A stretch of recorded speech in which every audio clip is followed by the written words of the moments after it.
How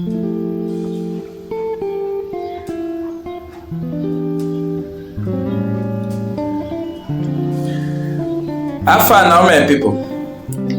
As I dey enjoy my Lipton tea, make una join me, make we hear the truth together. One chapter wey go change our life.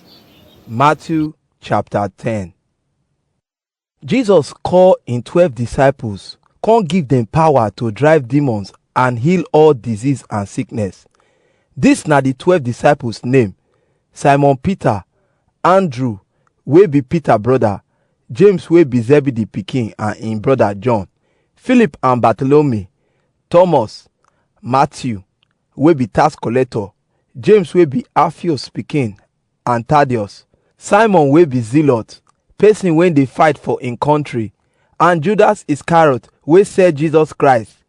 Jesus send them and tell them, make una no go Gentile area go preach, and make una no enter Samaria people town, but make una go meet Israel people wey be God sheep wey lost.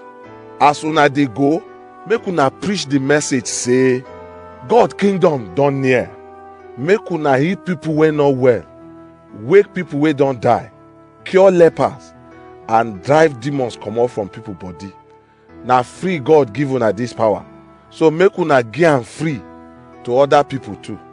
Make una not carry any money follow body, or carry bag or extra dress, sandal or walking stick, because the people wey una go meet go give una everything wey una need.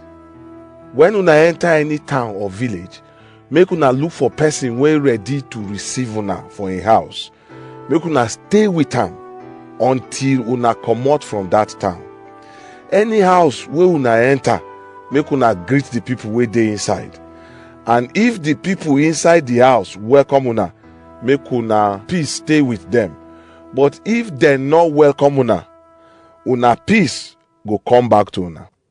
If the people no welcome or listen to una message, make una shake their sand comot from una leg as una dey leave that house or town. I tell una true word, e go better for Sodom and Gomorrah people for judgment day pass the people wey dey that town. See, I dey send una go like sheep for where plenty wicked animals dey. So make una dey wise like snake and gentle like dove. Make una ready, because people go arrest una, carry go court and flog una for their synagogue.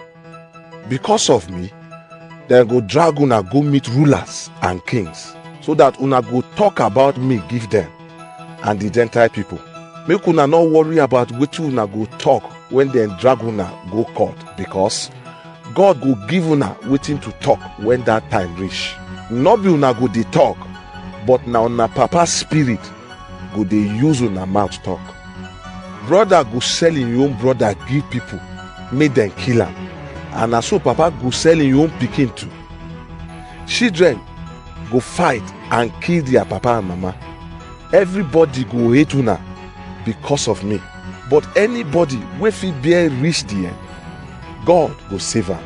Anytime dem suffer una for one town because of me, make una run go another town.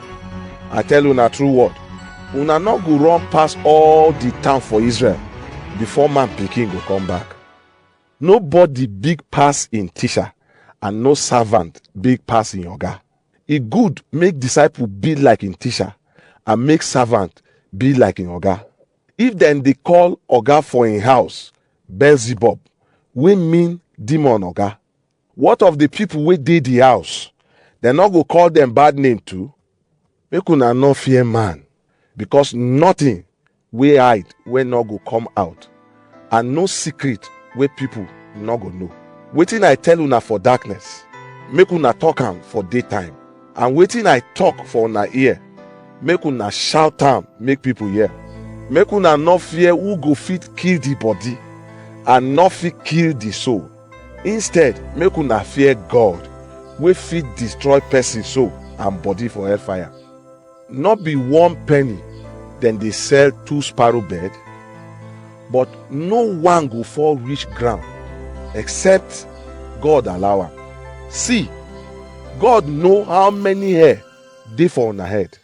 So make una not fear. Una better pass many sparrow.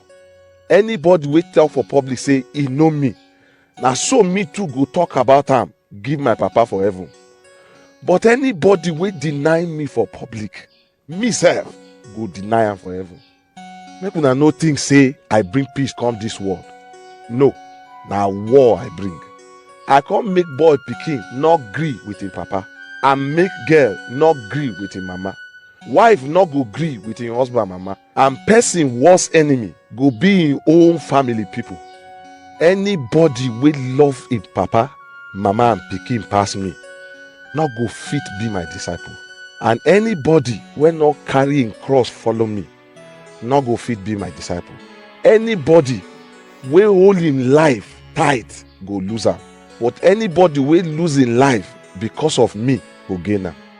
Anybody wey welcome you, welcome me too. And anybody wey welcome me, welcome the person wey send me. Anybody wey receive prophet because na prophet e be, go get prophet reward. Anybody wey receive good person because na good person e be, go get good person reward. And anybody wey give cold water to the person wey small pass among my disciples, I tell una true word, he no go ever lose in reward.